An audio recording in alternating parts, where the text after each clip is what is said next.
Hello friends, कैसे हैं आप सब। DU LLB का कट ऑफ हमने बताया था, तो कुछ बच्चों ने हमसे डिमांड की थी कि सर BHU LLB का भी एक सीक्वेंस वाइज अलग अलग कैटेगरी का कट ऑफ आप हमें बता दो। तो वो कट ऑफ हम आराम से इत्मीनान से बता रहे हैं, बशर्ते आप जो मेन पॉइंट्स हैं, जो कट ऑफ की लिस्टिंग है सेकेंड और थर्ड कट ऑफ, उसको आप नोट कर लेना, क्योंकि BHU और DU LLB में बहुत सारा अंतर है। ठीक है, ये ध्यान रखिएगा। मैंने खुद BHU से पढ़ाई की है। BHU में LLB में कम सीटें हैं, DU में 7 गुना ज़्यादा सीटें हैं, तो आप दोनों का अंतर समझ लो। तो ये चीज़ें आपको मिलेंगी, आगे आपको परेशान कर सकती हैं, लेकिन हम आपको स्क्रीन पे दिखाएंगे कि क्या इसमें बातें हैं जो आपको समझने के लायक है।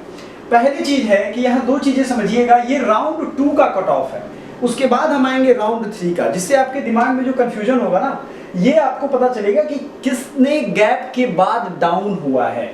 C1 और C2 ये दो नोमेनक्लेचर आपको यहाँ मिलेगा, याद रखिएगा। C1 C2 का मतलब है, C1 मतलब जो नॉन BHU स्टूडेंट है उनके लिए कोटा रखा गया, नॉन BHU कोटा, और C2 मतलब BHU के स्टूडेंट होंगे, अगर 2 साल के अंदर वो फिर से री एडमिशन लेते हैं तो उनको थोड़ी छूट मिलती है।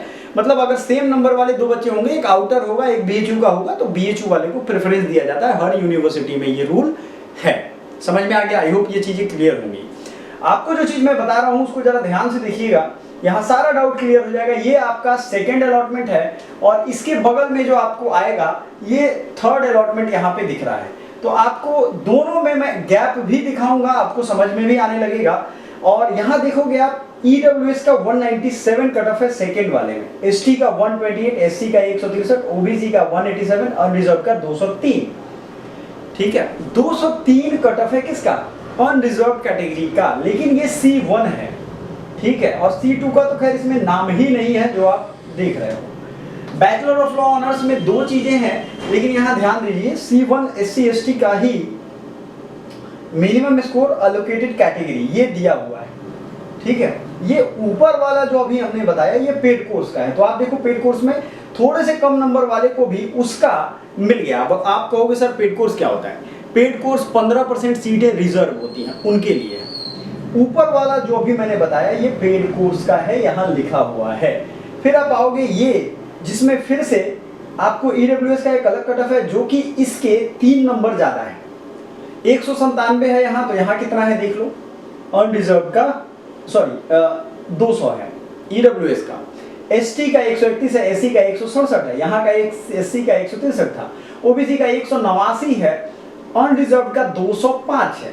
अब चीजों को जरा बारीकी से समझिए कि कट ऑफ में कितने रैंक का नंबर का अंतर है। अनरिजर्व में मात्र 2 नंबर का अंतर है, लेकिन 2 नंबर कम है और पेड सीट पे आप एडमिशन लेने की इच्छा रखते हो तो आप ये अवेल कर सकते हो। अब आते हैं कि थर्ड लिस्ट में क्या कुछ बदला है। क्या बदला है आप देखिए जरा। पेड सीट में आप थोड़ा सा फी ज्यादा लगता है, 5-7 हज़ार, उसके लिए कोई दिक्कत नहीं, ऐसा नहीं कि 15-20 हज़ार, 1 लाख 2 लाख लगता है। Department of law paid fee course में आप देखोगे पेड का थर्ड लिस्ट अलग है और मेन लिस्ट अलग है। इसमें भी देखोगे EWS का जो कि 197 था, तो पेड वाले में 192 है, यानी 5 नंबर घटा है। मेन वाले में भी देख लेते हैं EWS का, ये 193 है। यहां भी कम हुआ है। कितने नंबर कम हुए सेकंड से थर्ड लिस्ट में जरा बताइएगा। जनरली 4 से 7 नंबर का रेंज रहता है, लेकिन यहां कितने कम हुए अगर आपने ध्यान से देखा है तो हमें जरूर कमेंट करिएगा, ताकि मैं चाहता हूं आप बेहतर तरीके से समझो। ठीक है, ये ध्यान रखिएगा और वीडियो को लाइक कर दीजिएगा, क्योंकि फालतू के कंटेंट मैं बनाता नहीं हूँ, सिर्फ काम की चीजें आएंगी, सारा कट ऑफ आएगा, एनालिसिस आएगा और आगे आने वाले समय के ट्रेंड्स भी हम आपको बताएंगे। ST में जो है 116 है, SC का 160, OBC का 184, अनरिजर्व का 202। कुल मिलाकर के आपके कट ऑफ अनरिजर्व के लिए बहुत नहीं घटा है ना। उसी तरीके से PWD का भी है 123। फिर मेन वाले कैंपस में अगर बात करें तो 193, 120, 161 SC का है, ST का 120 है, EWS का 193 है, OBC का 185 है, अनरिजर्व का 204 है।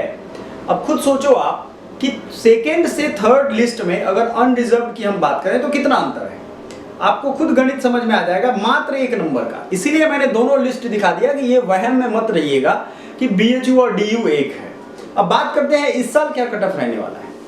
ध्यान से समझिएगा, इस साल के कट ऑफ की सच्चाई मैं आपको बता देता हूँ। इस साल का जो कट ऑफ रहने वाला है वो इसी के इर्द गिर्द रहे, हो सकता है इससे ऊपर ही रहे, नीचे नहीं रहेगा, क्योंकि क्वेश्चन का पैटर्न भी सेम था। एग्जाम देने वाले बच्चे भी जो बैकअप के रूप में लॉ का कोर्स कर रहे हैं उनके लिए भी ये सेम था। कोई दिक्कत कोई मशक्कत नहीं होनी चाहिए आपको। अब सवाल ये उठता है कि सर इस बार का जो कट ऑफ का राउंड है या इन सब का प्रोसेस होते होते कितना टाइम लगेगा, क्योंकि पिछली बार तो 24/6 तक ये हुआ है। देखो आप सभी का कट ऑफ के अकॉर्डिंग रिजल्ट जो है वो जल्द ही जारी कर दिया जाएगा, आपका स्कोर कार्ड जारी कर दिया जाएगा, उसके बाद आप अप्लाई करना शुरू करोगे। कौन सी यूनिवर्सिटी का फॉर्म आया वो हम आपको सीयूटी पीजी पॉइंट पे अलग से बताते चलेंगे, इसलिए पीजी पॉइंट हमने बना दिया है। चैनल को सब्सक्राइब कर लीजिएगा क्योंकि इसी पे सारी अपडेट आपको एक साथ मिलेगी। Thank you so much, bye for now.